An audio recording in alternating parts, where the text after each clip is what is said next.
व्यवस्था के कड़े इंतजाम, राष्ट्रपति सीएम धामी और राज्यपाल गंगा आरती में हुए शामिल। चुनाव से पहले भी भिड़ रहे कांग्रेस के धुरंधर किशोर उपाध्याय ने फिर हरीश रावत की तल्खी पर किया पलटवार। हरदा की 20 नवंबर की पोस्ट पर लगाया आरोप। कृषि कानून पर बोले शंकराचार्य, भीड़ तंत्र के आगे लोकतंत्र ने टेके घुटने, केंद्र सरकार को सख्त कदम उठाने चाहिए। उत्तराखंड में रफ्तार पकड़ने लगा पर्यटन उद्योग, शीतकालीन पर्यटन की तैयारियों में जुटी सरकार, रफ्तार पकड़ने लगा है अब पर्यटन उद्योग। उत्तराखंड सत्ता संग्राम 2022 की तैयारियां हुई तेज, हरीश रावत ने दिया बयान, कहा कांग्रेस सत्ता में आई तो बेरोजगारों को देगी 5,000 प्रति माह पेंशन। उत्तराखंड में कोरोना संक्रमण के 14 नए मामले, 8 जिलों में सक्रिय मामले 10 से कम, प्रदेश में स्वास्थ्य विभाग की अहम पहल। आप देख रहे हैं के न्यूज, खबरों का सारथी। नमस्कार, उत्तराखंडी खबरों में आपका स्वागत है। मैं हूं आपके साथ शैलेंद्र चौहान और शुरुआत देहरादून की बड़ी खबर से करेंगे, जहां आपकी विजय शंखनाद रैली में शामिल हुए हैं। टनकपुर में जनसभा को संबोधित कर रहे हैं। 21 सालों से दोनों दलों ने जनता को लूटा है, ये तमाम बातें कही गई हैं। भाजपा कांग्रेस ने उत्तराखंड की जनता को लूटा है। अब जवाब देने की बारी जनता की।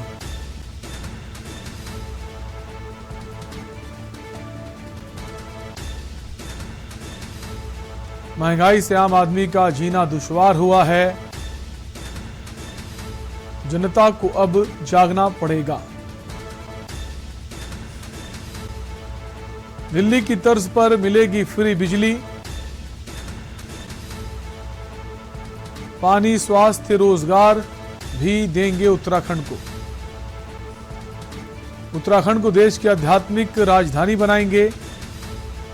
तो टनकपुर पहुंचे हैं आम आदमी पार्टी के प्रभारी दिनेश मोहनिया, जिन्होंने तमाम बड़ी बातें की हैं। आपकी विजय शंखनाद रैली में शामिल हुए हैं। आम आदमी पार्टी के प्रभारी हैं दिनेश मोहनिया।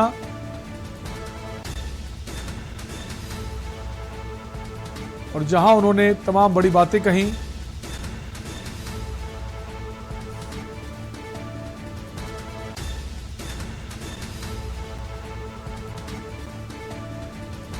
तमाम बड़े घोषणाएं की हैं। जनसभा को संबोधित किया है टनकपुर में। 21 सालों से दोनों दलों ने जनता को लूटा है, तो दोनों ही सरकारों पर जमकर हमला बोला है दिनेश मोहनिया ने। विजय शंखनाद यात्रा में शामिल हुए हैं और हमला करने के साथ ही कई घोषणाएं भी की हैं। उन्होंने कहा है आम आदमी पार्टी की सरकार बनती है तो हम फ्री बिजली देंगे। तमाम घोषणाएं और ऐलान किए हैं दिनेश मोहनिया ने। चंपावत क्षेत्र में आम आदमी पार्टी की 2013 से जुड़े हुए हैं, तो यात्रा पे जाना चाहते हैं, उनको तीर्थ यात्रा करवाएंगे।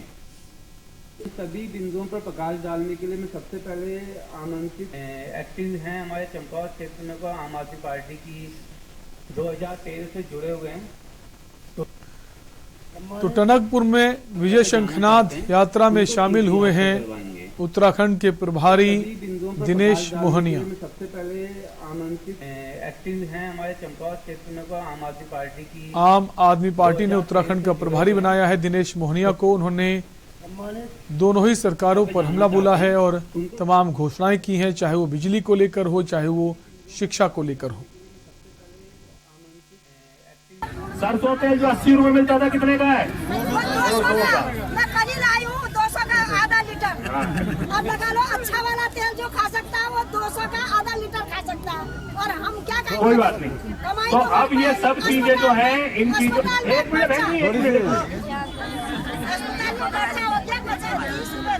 ठीक है, तो मैं वही समझा रहा हूँ कि दिल्ली में खर्च। तो टनकपुर में उत्तराखंड में जो प्रभारी बनाए गए आम आदमी पार्टी के दिनेश मोहनिया, आज वो पहुंचे। उन्होंने दोनों ही सरकारों पर जमकर हमला बोला और तमाम घोषणाएं और वायदे किए हैं। दिल्ली की तर्ज पर उत्तराखंड का विकास हो, ये कहना है दिनेश मोहनिया का। और इस दौरान आम आदमी पार्टी के तमाम कार्यकर्ता उनको सुनने पहुंचे और महिलाओं की तादाद भी काफी नजर आई है।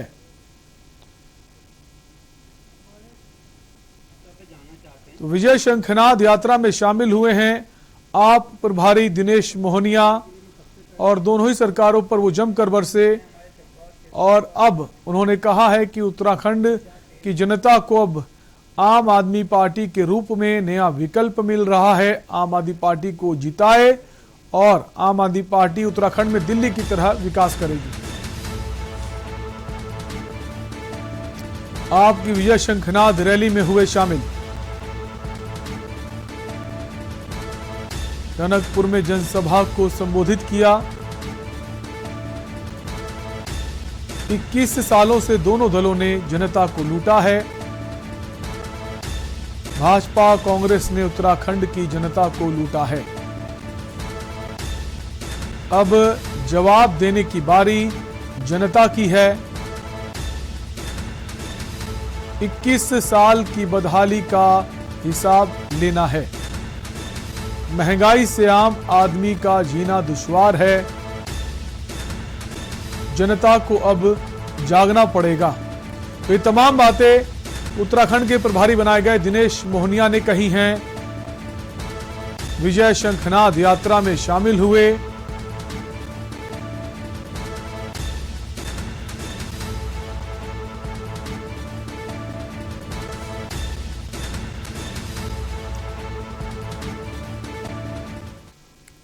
और उत्तराखंड के बुलेटिन में वक्त है एक ब्रेक का, जल्द लौटेंगे।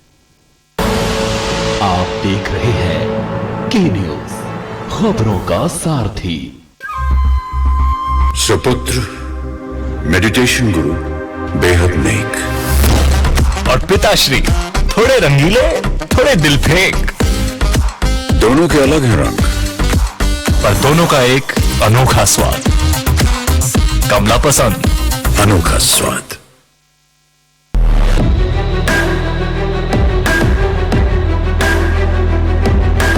हमारे देश का गौरव है वीर जवान, हिंदुस्तान की शान है ये वीर जवान।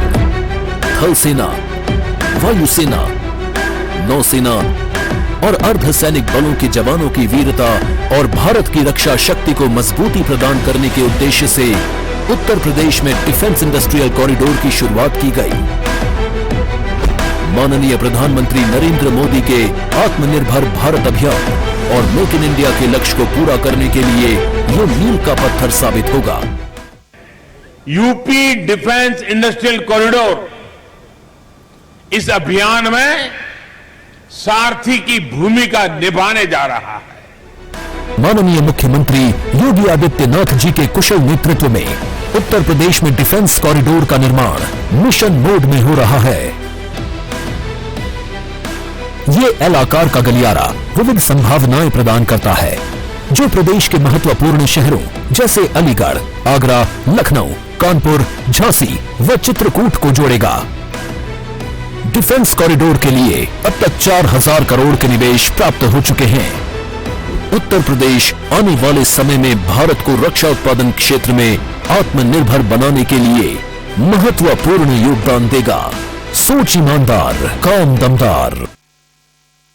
जुबान के लिए उड़ चला गैरों की जमीन पर, खुशबू अपने पन की ढूंढता। दूर कितना भी जाओ, इस जुबान से दूर ना जा पाओगे। बोलो जुबान केसरी। प्रधानमंत्री जी के महासंकल्प को आत्मसात करते हुए मुख्यमंत्री पुष्कर सिंह धामी के नेतृत्व में उत्तराखंड सरकार जल जीवन मिशन को बेहतर तरीके से क्रियान्वित कर रही है। साथ ही राज्य के नागरिकों को सहभागी बनाकर हर घर में शुद्ध पेयजल पहुंचाने के लिए कृत संकल्पित है। राज्य की अधिकांश भूमि पहाड़ी होने की वजह से पानी की काफी समस्या हुआ करती थी। कई स्थानों पर तो पानी लाने के लिए बच्चों एवं महिलाओं को दूर तक जाना पड़ता था। जल जीवन मिशन से शुद्ध पेयजल की समस्या काफी हद तक दूर हुई है। जल जीवन मिशन के तहत हमारी ग्राम पंचायत में पानी की समस्या काफी हद तक खत्म हो चुकी है और सभी ग्राम वासियों के पास हर घर में नल और हर घर में जल है। अब घर में भरपूर पानी आने से स्थानीय लोगों ने घर में ही पर्यटकों के लिए होम स्टे जैसी सुविधाएं प्रारंभ कर दी हैं, जो पर्यटकों के लिए ठहरने का बेहतर विकल्प भी है। स्थानीय लोगों के लिए आजीविका का एक जरिया बना है। हमारे यहाँ पहले 1-2 होम स्टे हुआ करते थे और उनके लिए उन लोग टैंकर से पानी डलवाते थे, लेकिन अब सभी को पानी पर्याप्त मात्रा में मिल रहा है तो सभी ने होम स्टे बनाने शुरू कर चुके हैं और लोगों को इससे काफी फायदा है। राज्य के ग्रामीण क्षेत्रों के लगभग 15 लाख घरों में से 60 लाख से अधिक घरों को नलों से जोड़ा जा चुका है। शहरी क्षेत्रों में लगभग 12 लाख घरों में से 5 लाख से अधिक घरों को पेयजल योजना से जोड़ा जा चुका है। उत्तराखंड सरकार द्वारा दिसंबर 2020 तक हर घर तक शुद्ध पेयजल पहुंचाने का लक्ष्य रखा गया है। मुख्यमंत्री पुष्कर सिंह धामी के नेतृत्व में जल जीवन मिशन राज्य में आजीविका के नए आयाम रचते हुए पलायन को विराम दे रहा है, साथ ही आत्मनिर्भरता की संकल्पना को भी साकार कर रहा है। जल जीवन मिशन, हर घर खुशियां, हर घर जल।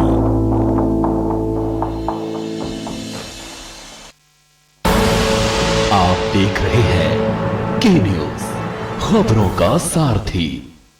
ब्रेक के बाद आपका स्वागत है। खबर गोपेश्वर से है, जहां कर्नल अजय कोठियाल ने एक सभा में शामिल होने पहुंचे और उत्तराखंड सीएम धामी पर जमकर निशाना साधा। इस दौरान सीएम ने जनता को संबोधित करते हुए कर्नल अजय कोठियाल ने कहा कि कुछ कहा है, आपको सुनाते हैं।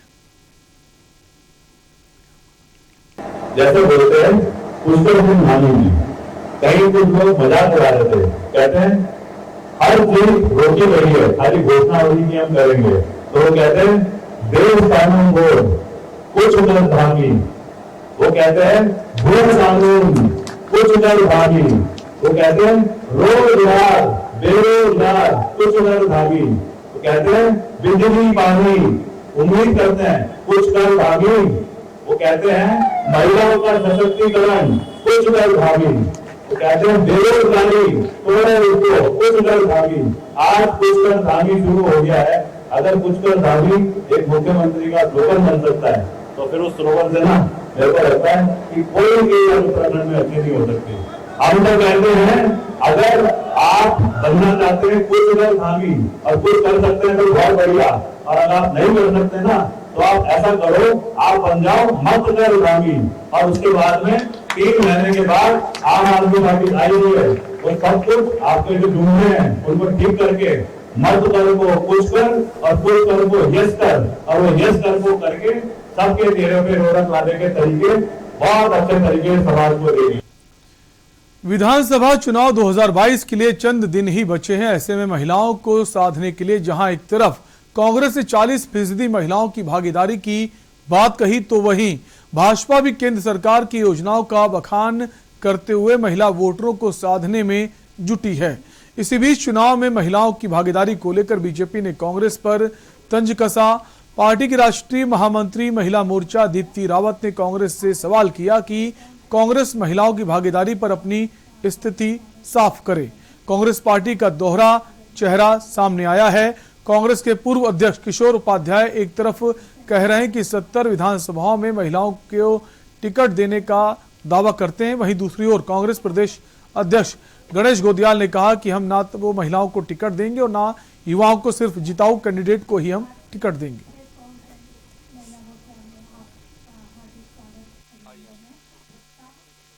सरकार से कांग्रेस का एक दोहरा चेहरा हमारे सामने आया है। वो पहले बात करते हैं और कहते हैं कि उनके पूर्व जो अध्यक्ष रहे हैं प्रदेश के, वो कहते हैं किशोर उपाध्याय जी कि हम 70 की 70 सीटों पर महिलाओं को टिकट देंगे, और अब उनके जो प्रदेश अध्यक्ष हैं वो स्टेटमेंट देते हैं कि न महिला न युवा हम केवल जिताऊ कैंडिडेट को टिकट देंगे।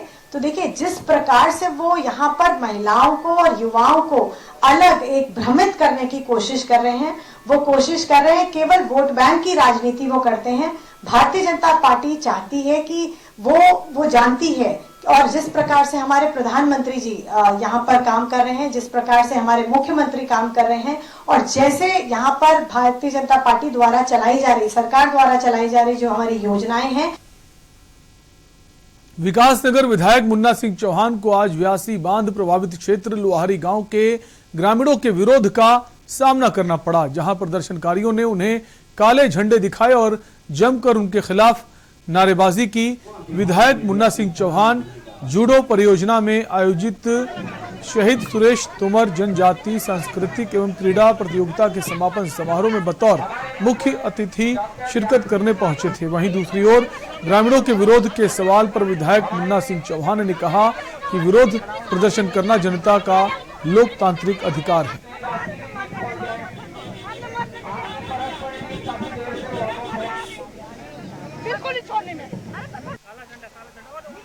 लोकतंत्र है जब हम देश के, प्रदेश के, समाज के हित में कुछ कदम उठाते हैं। विधायक हूँ, सरकार होती है तो व्यापक हित में बहुत सारे कदम उठाने पड़ते हैं।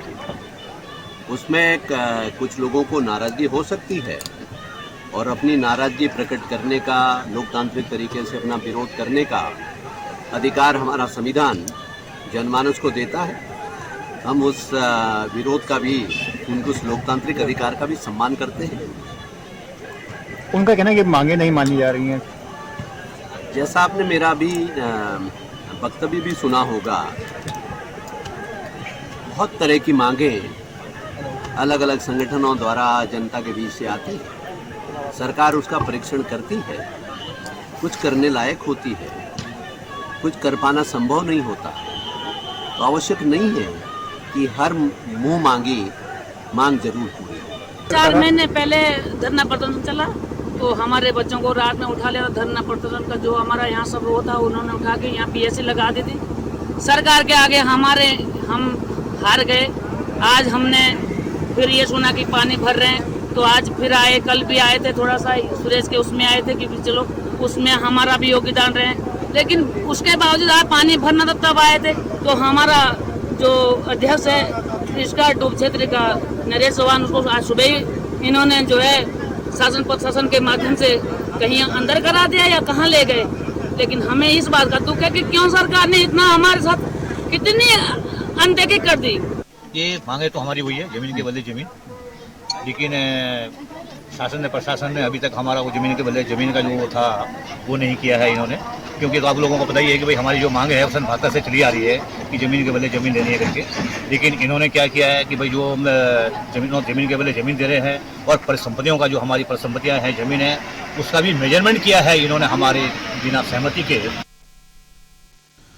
और बुलेटिन में वक्त हो चला एक ब्रेक का, फौरन लौटेंगे। आप देख रहे हैं के न्यूज, खबरों का सारथी। ओले ओले ओले ओले, किसका देखो तो बाबू? हेलो, कौन? नमस्कार मैडम। जी हम 10। वही जो बच्चों को देते हैं बड़ा काश, गंदे गंदे नटखट। गंदे गंदे नटखट आ रहे हैं, दस्त दस्त देंगे बड़ा हम कष्ट। सोचा आपको बता दें कि हम फिर मिलने आ रहे हैं आपके बच्चे से। बड़ी याद आ रही है उसकी। और लंबा प्रोग्राम बनाया इस बार। हम आपके बच्चे को खूब बिगाड़ेंगे। मतलब उसकी तबीयत बिगाड़ेंगे। जितनी परेशानी दे सके देकर जाएंगे। खूब मस्ती करने आए। हम आ गए। अरे इसको तो 10 शुरू हो गए। 10 पैसे बताकर नहीं आते, तो दस्त के लिए तैयार रहना। घर में ORS है ना, और हाँ, साथ में जिंक भी देना। दस्त की इलाज में देरी हुई तो शरीर में पानी और पोषण की कमी जानलेवा हो सकती है। इसलिए दस्त शुरू होते ही ORS और जिंक शुरू करें। तो दस्त के लिए तैयार रहना। घर में ORS है ना। सुपुत्र मेडिटेशन गुरु बेहद नेक और पिताश्री थोड़े रंगीले, थोड़े दिलफेक। दोनों के अलग हैं रंग, पर दोनों का एक अनोखा स्वाद। कमला पसंद, अनोखा स्वाद। स्वाद और खुशबू में झूम के भाई लेके आए गोल्डी मसाले। गोल्डी मसाले, खुशबू और स्वाद ऐसा तो रिश्तों में गुस्सा कैसा। दिल्ली सरकार के स्कूलों के 3 लाख बच्चे, उनके 51,000 बिजनेस आइडियाज और सरकार की ओर से 60 करोड़ रुपए का सीड कैपिटल। ये है दुनिया का सबसे बड़ा startup programme business blasters. Business blasters programme के हर एपिसोड में हम मिलेंगे ऐसी ही 3 टीमों से जो इन्वेस्टर्स के सामने अपने बिजनेस आइडिया को करेंगी पिच, ताकि उन्हें अपने बिजनेस के लिए मिल सके इन्वेस्टमेंट। अब कल के बड़े बड़े बिजनेसमैन एंड वुमेन निकलेंगे दिल्ली सरकार के स्कूलों से। बिजनेस ब्लास्टर्स 28 नवंबर से हर रविवार शाम 7 बजे प्रमुख टीवी चैनल्स पर। पर ये दिल है कि चख रहा है उन्हीं अल्फाजों का दूर कितना भी जाओ, इस जुबान से दूर ना जा पाओगे। रुमल बोलो जुबान केसरी। आप देख रहे हैं के न्यूज, खबरों का सारथी। ब्रेक के बाद एक बार फिर आपका स्वागत है। खबर देहरादून से है, जहां कुछ दिन पहले भारत के साहित्य जगत में अपना एक अनमोल सितारा मन्नू भंडारी के रूप में खो दिया था। हिंदी साहित्य में अपना योगदान देने वाली मन्नू भंडारी हमेशा साहित्य जगत को रोशनी देने वाली हैं। वहीं रविवार को उन्हें याद करते हुए प्रदेश के साहित्यकारों ने एक गोष्ठी का आयोजन कर उनकी सभी रचनाओं का बखान किया।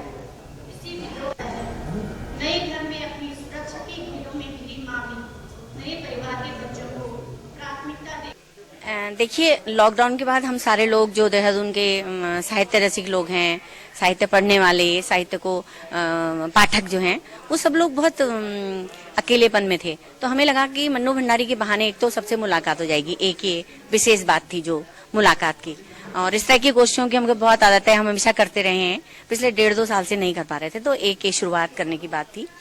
दूसरी, मन्नू भंडारी एक उम्र खा के, अपनी पूरी उम्र 92 साल की थी वो, और तब उनकी मृत्यु हुई है। तो उनके लिए ये शोक नहीं है, उनकी रचनात्मकता का उत्सव मनाने के लिए हम लोगों ने ये गोष्ठी करी।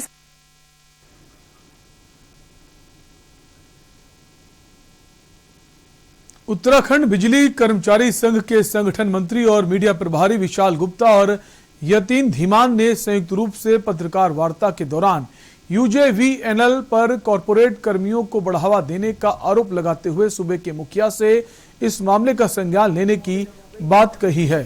विकासनगर में आयोजित पत्रकार वार्ता के दौरान पत्रकारों को संबोधित करते हुए कहा कि ऊर्जा निगम का यूजेवीएनएल लगातार मिनिस्ट्रियल कर्मियों की अनदेखी कर कॉरपोरेट कर्मियों को बढ़ावा दे रहा है, जिससे मिनिस्ट्रियल कर्मी आहत हैं।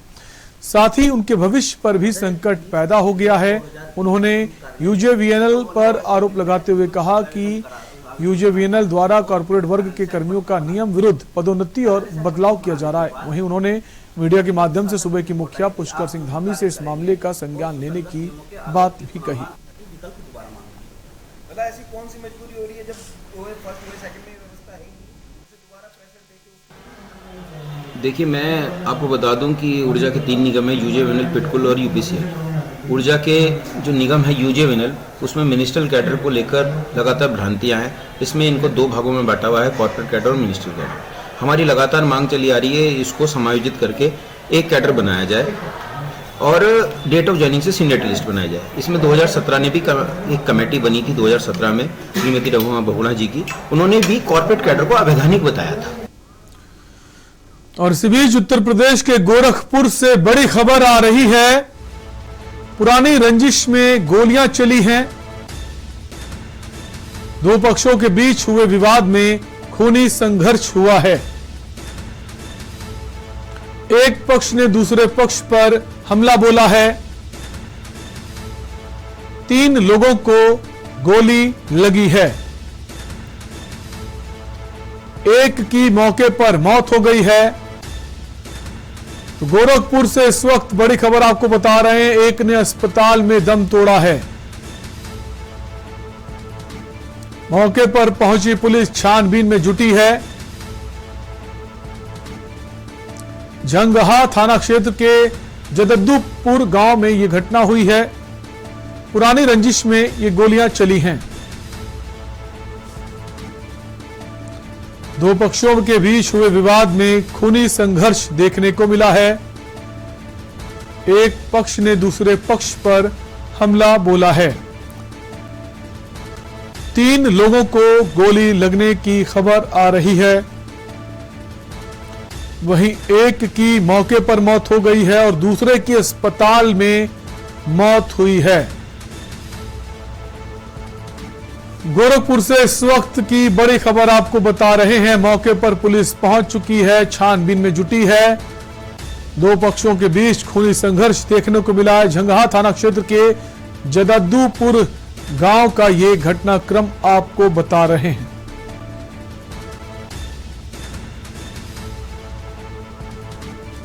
पुरानी रंजिश का ये मामला बताया जा रहा है, जहां पर गोलियां चल गई हैं। एक की मौत मौके पर हुई है और दूसरे ने अस्पताल में दम तोड़ा है। 3 लोगों को गोली लगी है। जंगहा में आज 2 पक्षों में विवाद हुआ है गांव में, जिसमें कि पत्थरबाजी और गोली चलने की घटना हुई। गोली लगने से एक पक्ष के 2 व्यक्तियों की मृत्यु हुई है। डीआईजी गोरखपुर महोदय के नेतृत्व में पुलिस बल मौजूद है मौके पर और वहां पर एसपी नॉर्थ के नेतृत्व में 5 टीमें बनाई गई हैं अभियुक्तों की गिरफ्तारी के लिए। फिलहाल शव को कब्जे में लेकर पोस्टमार्टम करवाया जा रहा है और परिजनों की तहरीर पर मुकदमा दर्ज कर अभियुक्तों की गिरफ्तारी के पूर्ण प्रयास किए जा रहे हैं। शीघ्र ही इस मुकदमे में अभियुक्तों की गिरफ्तारी की जाएगी। गोरखपुर से बड़ी खबर आपको बता रहे हैं, जहां पर खूनी संघर्ष देखने को मिला है। 2 पक्षों के बीच विवाद हो गया और विवाद इतना बढ़ गया कि गोलियां चल गईं, 2 की मौत हो गई है।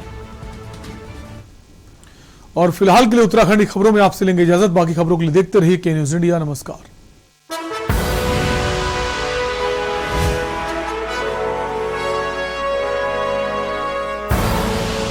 आप देख रहे हैं के न्यूज, खबरों का सारथी।